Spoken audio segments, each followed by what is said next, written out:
늘 그랬지만 2024년도도 쉽지 않은 한 해였습니다. 개인적으로도 어려울 수 있지만 국가적으로도 참 어려운 한 해를 겪었습니다. 지금까지도 폭풍 한가운데 있는 것만 같습니다.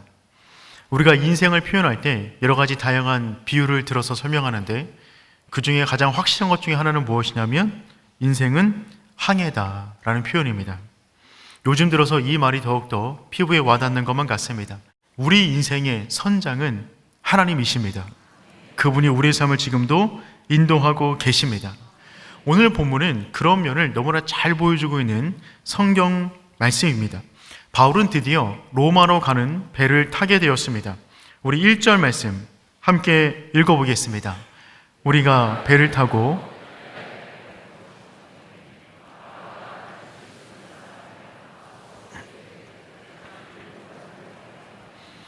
아멘. 오늘 사도행전 27장 전체 내용을 한번 같이 살펴보도록 하겠습니다. 여러분, 바울은 아드라 무테노 배에 오르게 됩니다. 이 배는 무역선이었어요. 이 배에는 다양한 물건과 많은 사람들이 함께 했습니다. 그 배에는 여러 많은 구성원들이 함께 있습니다. 첫 번째는 바울을 호송하는 백부장과 군인들이 있었습니다. 두 번째는 무역선이었기 때문에 무역하는 사람들이 있었습니다. 세 번째는 로마까지 여행하는 여행객이 있었어요. 네 번째는 바울과 같은 제수들이 있었습니다. 각기 다른 이유로 그 배에 올라탔지만 모든 사람들은 로마로 가는 동일한 목적을 가지고 276명이 1600km를 함께 항해하기 시작한 것입니다. 배는 항해를 시작하여 제일 먼저 시돈에 정착합니다. 그 시돈에 정착한 이후에 다시 한번 출발하여 무라에 도착합니다. 이곳에서 배를 알렉산드리아호로 바꾸게 됩니다. 그러니까 첫 번째 탔던 배는 직항배가 아니었기 때문에 그 배를 갈아타기 위하여 무라까지 오게 된 것입니다. 이후에 이 무라라는 섬에 굉장히 유명한 목사님이 목회를 하게 됩니다. 이분은 아이들을 정말 좋아하셨어요. 그래서 그분은 아이들의 아버지, 그 성 니콜라스라는 이름을 갖게 되는데 이 이름이 러시아로 넘어가면 이 성 니콜라스가 산타클로스가 됩니다. 그래서 이 무라섬은 산타클로스의 배경을 지니고 있는 섬이 되는 것이죠.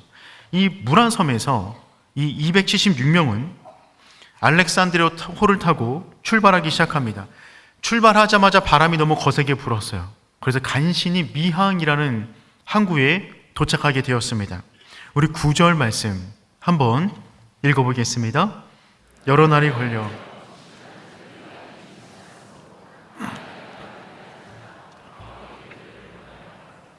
이 미항이라는 곳에 간신히 도착했는데 이때 바울이 한 가지 제안을 하게 돼요.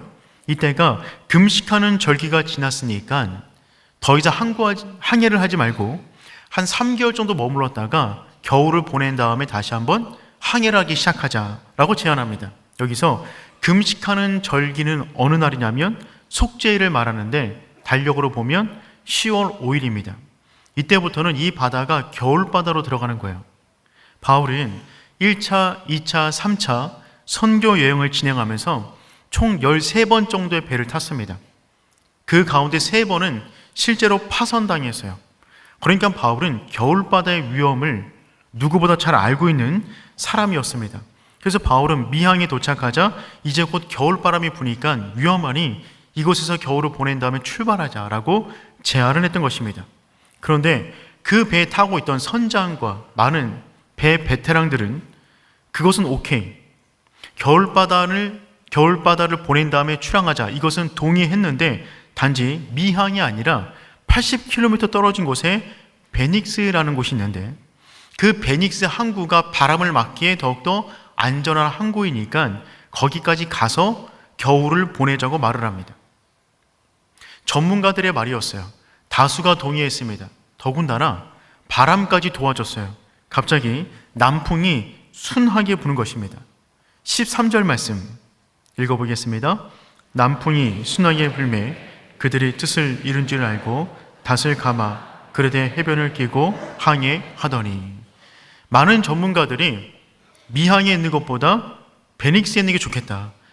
80km밖에 되지 않으니까 갈만하다. 더군다나 다수가 동의하고 있었고요. 바람까지 도와주는 모습이었습니다. 사람들은 배를 띄어서 이제 그리로 가는 것입니다. 가는 동안에 바람을 타고 보니까 너무 바람이 좋은 거예요. 그래서 아마 사람들은 이렇게 생각했을 것입니다. 역시 제수의 말을 듣지 않기를 잘했어. 전문가의 말을 들어야 돼. 다수의 의견을 따라야 돼. 이 환경을 봐봐. 바람까지 도와주고 있잖아. 이런 마음이 아마 항해를 했을 것입니다. 그런데 얼마 못 돼요. 갑자기 유라굴로라는 광풍을 만나게 돼요. 14절 말씀 읽어보겠습니다. 얼마 못 돼요. 분명 순풍을 보고 항해를 시작했는데 얼마 못 돼요. 유라굴로 광풍을 만나게 되었습니다. 이 유라굴로라는 말은요, 두 가지 말이 붙여진 단어인데, 유라, 이건 동풍을 의미하는 유로스입니다. 그리고 북풍을 의미하는 아쿠일로, 두 개의 단어가 합쳐진 유라굴로 광풍을 만나게 된 거예요. 즉 북풍과 동풍이 서로 엉켜서 불고 있는 엄청난 기류를 만나게 된 것입니다. 갑자기 대립되는 두 기류가 만나게 되자 바닷물이 소용돌이 치는 광풍이 만들어진 것입니다. 이 광풍을 만나게 되자 그 거대한 배는 종이배처럼 지중해 연안까지 끌려가게 됩니다. 그래서 가우다라고 하는 섬을 지나가게 돼요.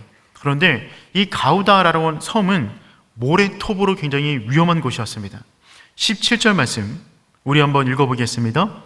끌어올리고 줄을 가지고 선체를 둘러 감고 스르디스에 걸릴까 두려워하여 연장을 내리고 그냥 쫓겨 가더니, 여기 가우다라고 하는 섬은 이 스르디스가 유명했는데 이것은 무엇이냐면 모래톱을 말하는 거예요. 모래톱이란 사진을 보시면 바다 가운데 한가운데 불쑥 솟아있는 모래나 진흙더미를 말합니다. 그런데 이것이 평상시에는 잘 보이기 때문에 피해갈 수가 있는데 갑자기 풍랑이 부니까 물이 그 위를 덮어서 어디에 이 모래톱이 있는지 모르는 것입니다. 그렇기 때문에 부딪히면 배가 파손되니까 배를 높이 띄우기 위하여 안에 있었던 연장들을 밖으로 버리기 시작합니다. 20절입니다. 우리 한번 읽어보겠습니다. 여러 날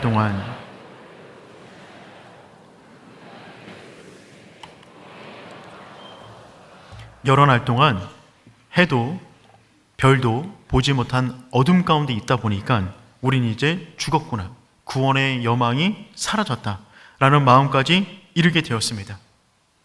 사랑하는 성도 여러분, 이것이 인생입니다. 로마까지 가기 위해서 얼마나 많은 준비를 했겠습니까? 무역선입니다. 누구보다 로마로 가는 길을 가장 잘 아는 베테랑들입니다. 전문가의 다수의 의견이 미항보다 베니스가 낫다, 80km만 가면 된다, 바람도 도와주고 있다 생각하여 출발했습니다. 출발하는 것이 누가 봐도 합리적인, 이성적인 생각이었을 것입니다. 하지만 유라굴로의 출현을 막을 수는 없는 것이죠.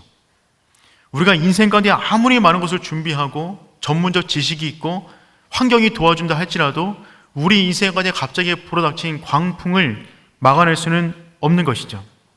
그 가운데 3일 만에 모든 사람들은 구원의 여망이 없다라고 느낄 만큼의 절망을 겪게 됩니다.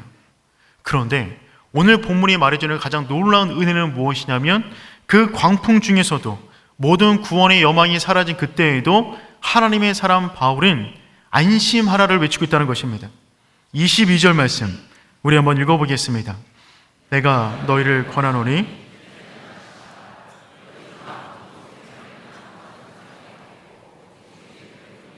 아멘. 여러분, 배에 대한 모든 전문가들이 구원의 여망이 없다고 생각했어요.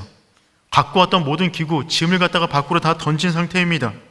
그런데 바울은 뭐라고 말하고 있냐면 생명에 아무런 지장이 없다, 안심하라 라는 것입니다. 지금 바울이 말하고 있는 이때에도 배는 풍랑에 의해서 심하게 흔들리고 있었습니다. 흔들리며 말하는 바울의 모습을 본 많은 사람들은 그 말을 허황되이 여겼을 것입니다. 무한 긍정도 좋지만 이런 상황에 현실 감각이 떨어지는 이런 말들은 정말 이전의 말처럼 미친 사람처럼 보일 뿐입니다. 그는 정말 제정신이 아닌 사람처럼 보였습니다. 그렇다면 모든 사람들이 구원의 여망이 없다고 말하는 그 순간에 바울은 어떤 근거로 안심하라라고 말했을까요? 우리 역시 때로는 많은 사람들과 함께 풍랑의 인생길을 걸어갈 수 있을진데, 모든 사람이 똑같은 환경 가운데 있는데 어떤 사람은 구원의 여망이 없다라고 말을 하고 있지만 어떤 사람은 안심하라라고 말하는 사람이 있을 것입니다. 그렇다면 그 둘의 차이는 어디서 나는 것일까요? 오늘 본문의 말씀을 중심으로 바울이 풍랑 중에서도 안심하라라고 말했던 믿음의 근거 두 가지를 중심으로 함께 나눠보도록 하겠습니다. 첫 번째는 이것입니다. 바울은 풍랑 속에서도 하나님의 음성을 들었기 때문입니다. 풍랑 중에서도 하나님의 음성을 들었기 때문입니다. 우리 23절 말씀 함께 읽어보겠습니다. 내가 속한 바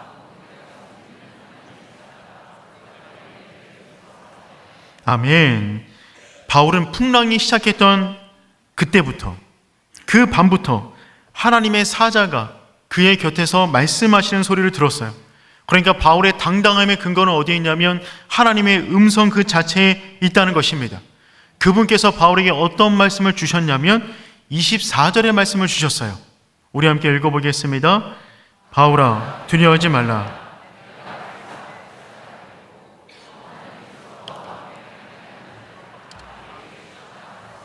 아멘. 바울아, 두려워하지 말라. 바울은 풍랑이 시작되는 그날 밤에 하나님의 사자의 음성을 들었던 것입니다. 여러분, 지금 유라굴로라고 하는 거센 풍랑이 불고 있어요. 모든 사람들이 누구 말을 들을 처지가 아닙니다. 비명을 지르고 있어요. 그 가운데서 바울은 하나님의 음성을 들었어요. 사랑하는 성도 여러분, 그 귀가 열리길 축복합니다. 이사야 50장 4절 말씀 우리 한번 읽어보겠습니다. 주 여호와께서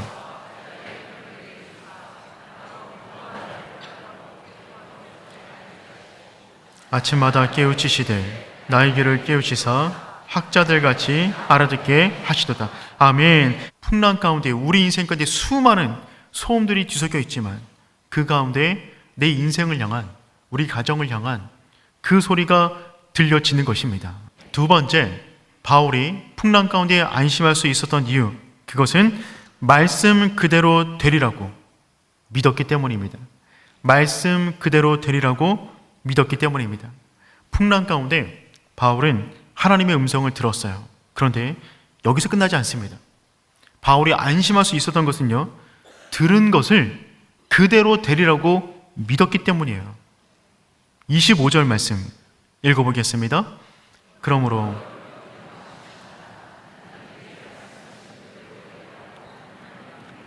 아멘. 여러분, 그렇습니다. 하나님의 음성을 들어도 그 말씀이 그대로 되리라는 믿음이 없다면 그 말씀은 아무 소용 없습니다. 하나님의 말씀을 들었는데 그 말씀이 되리라는 믿음이 없다면 들은 그 말씀은 도리어 우리를 낙심되게 만드는 것입니다. 풍랑 속에서 바울이 이 말을 들었어요. 그런데 바울은 이렇게 반응하지 않았어요. 아니, 지금 무슨 얘기하는 것입니까? 이 풍랑 보이지 않나요? 이 상황 보이지 않아요? 전문가도 죽었다고 하는데 어떻게 안심할 수가 있단 말입니까? 바울은 이렇게 반응하지 않았어요. 폭풍은 계속해서 불고 있습니다. 배는 깨질 것만 같습니다. 사람들은 소리 치고 있습니다. 그 가운데 하나님의 말씀을 들었어요. 그때 바울은 이렇게 말을 합니다. 나는 내게 말씀하신 그대로 되리라고 하나님을 믿노라. 이 구절이 오늘 저와 여러분이 암송해야 될 구절입니다. 여러분의 인생 가운데 수많은 풍랑 앞에서 우리는 이렇게 선포하는 것입니다. 나는 내게 말씀하신 그대로 되리라고 하나님을 믿노라. 여러분, 지금 우리는 같은 말씀을 듣고 있어요. 사도행전 27장 동일한 말씀을 여기 계신 모든 분들이 듣고 계십니다. 하지만 들려진 그 하나님의 말씀을 어떻게 받아들이냐는 여러분의 몫입니다. 그 말씀에 나는 내게 말씀하신 그대로 되리라고 하나님을 믿노라 라고 그 말씀을 붙잡고 나가는 그 삶 가운데 하나님의 도우심의 손길이 있다고 믿습니다. 여러분, 오늘 본문의 말씀이 우리에게 말해주는 것은 너무나 분명해요. 우리 역시 수많은 풍랑을 만납니다. 지금도 그 가운데 있을 수 있습니다. 하지만 모든 예배 시간마다 선포되는 그 말씀, 살아계신 그분께서 우리에게 주시는 말씀입니다. 그 말씀이 내 삶 가운데 이루어질 줄 믿습니다. 그 믿음이 우리 인생 가운데 피할 길을 만들어내는 것입니다. 바울은 그렇게 담대하게 믿었어요. 믿고 선포했어요. 그러면 풍랑이 멈춰주면 고맙겠는데 그 이후에도 10일 동안 풍랑은 계속됩니다. 계속 떠밀려 가다 보니까 어느 순간 물의 깊이가 계속 얕아지는 것을 느끼게 되었어요. 얼마 안 있어 육지를 만난다는 뜻이었습니다.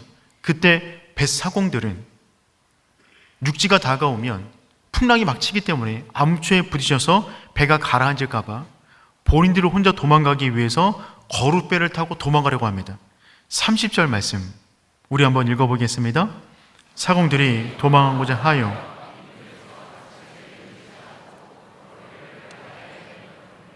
사공들이 혼자 살겠다고 도망치는 모습입니다. 거룻배를 타고 자기끼리 도망치려고 하자 그때 바울이 말을 합니다. 사공들이 없으면 우리도 구원받을 수 없습니다. 그렇게 외치자 군인들이 그 거룻배 줄을 잘라버렸어요. 32절 보니까 군인들이 거룻줄을 끊어 떼어 버리니라. 아무도 도망치지 못하도록 아예 그냥 구명정을 잘라버린 것입니다. 그러니 이제 구명정까지 이뤘어요. 이제 배가 침몰하면 다 같이 죽는 겁니다. 극한의 공포의 순간입니다. 육지는 다가오고 곁에 수많은 암초들이 있는데 여기서 배가 부딪히면 어디로 떠밀려갈지 모르는 상황이에요. 그때 바울은 한 번 더 입을 열립니다. 34절 말씀 읽어보겠습니다.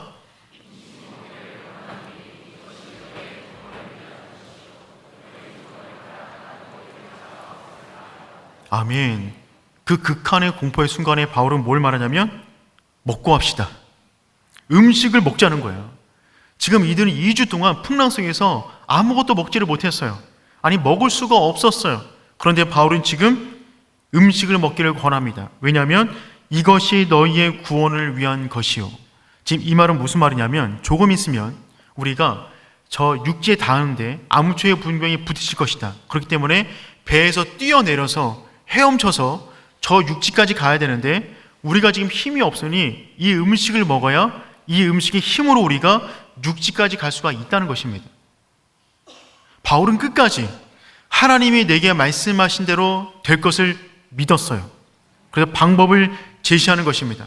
그리고 우리가 음식을 먹자라고 말을 한 다음에 떡을 가져다가 떡을 나눠주기 시작합니다. 저는 오늘 성경 말씀 가운데 이 말씀이 가장 감동적이었어요.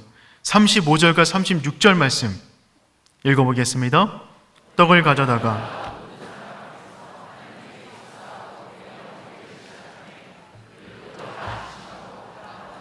아멘. 안심하라. 떡을 먹자라고 하더니만 모든 사람이 보는 앞에서 떡을 가져다가 모든 사람 앞에서 떡을 들어 하나님께 축사하고 떡을 떼어 사람들에게 나눠줍니다. 여러분 지금 뭐 하고 있는 거죠? 성만찬하고 있는 거예요. 하늘을 우러러 축사하고 떡을 떼다는 것은 성만찬을 행하는 전형적인 표현입니다. 지금 바울은 이 뱃속에 두려움에 빠진 사람들에게 예수의 몸과 예수의 피를 나눠주고 전하고 있는 거예요.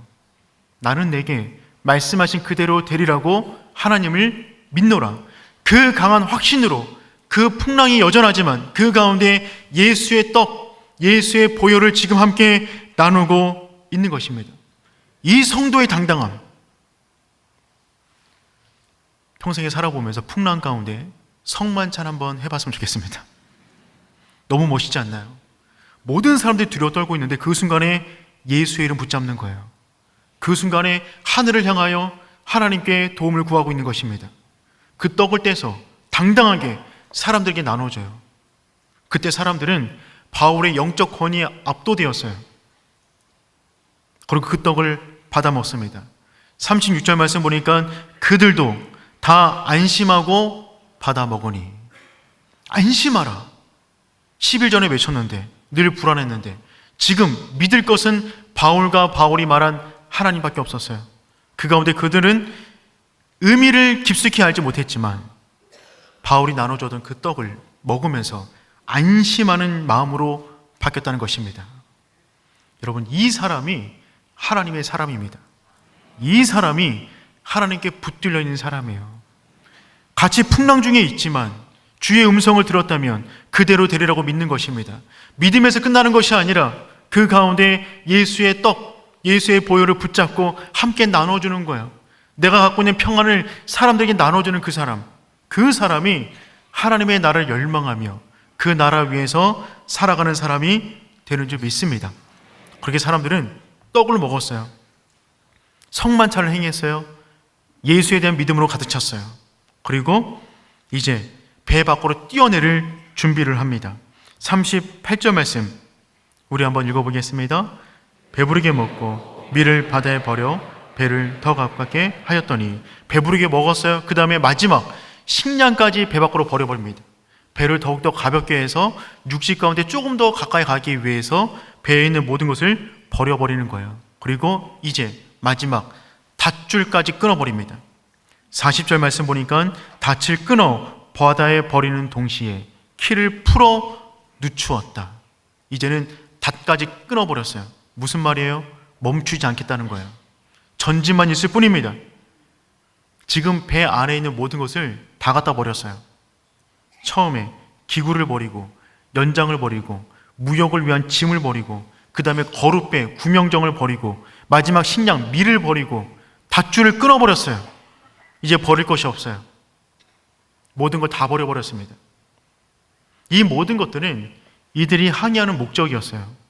이 모든 것들은 그들의 항해를 지켜주는 것들이었어요.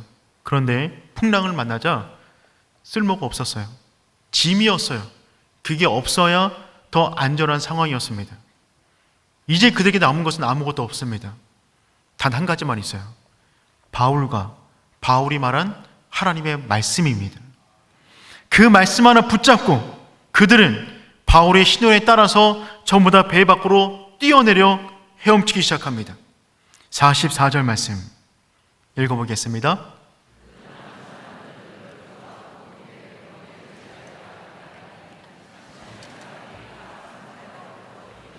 아멘. 배 밖으로 뛰어내린 사람들 헤엄치고 혹은 널빤지를 붙잡고 수영하여 가서 마침내 사람들이 다 276명이 상륙하여 구조되니라. 하나님의 말씀대로 되리라고 믿노라. 그 믿음 그대로 그들은 전부 다 구원받게 되었어요. 그래서 그들은 결국 멜리데 섬에 도착하게 되었습니다. 그들은 원래 미양에서 베릭스로 가려고 했는데 80km 거리였어요. 근데 유라굴로 풍랑을 만나서 800km 떨어진 멜리데 섬에 안착하게 됩니다. 하지만 여러분 안심하십시오. 그 풍랑 가운데 여전히 들려지는 하나님의 음성이 있다면, 또한 그 음성을 내가 그대로 되리라 믿는다라고 하는 믿음이 있다면, 하나님은 말씀하신 그대로 우리 인생 가운데 피할 길을 마련해 주신 줄 믿습니다. 우리는 수많은 일들이 있었지만 하나님은 여전히 우리 인생의 선장이 되어 주십니다. 그분은 지금도 우리에게 말씀하세요. 문제는 말씀하신 그분의 말씀이 내 인생 가운데 그대로 되리라고 나는 믿노라 라고는 그 믿음이 우리 가운데 있는가 말입니다. 우리 인생 가운데 풍랑이 있을 수 있습니다. 지금도 그런 순간일 수 있어요. 하지만 하늘은 언제나 맑음이에요. 폭풍 저 너머에 태양은 여전히 있습니다. 구름으로 가려져 있지만 하나님은 저 햇빛을 보시고 우리의 인생을 인도하십니다. 선장 되신 그분의 음성 듣고 따라간다면 결국 우리 소원의 항구, 바라는 항구에 도달하게 되는 줄 믿습니다.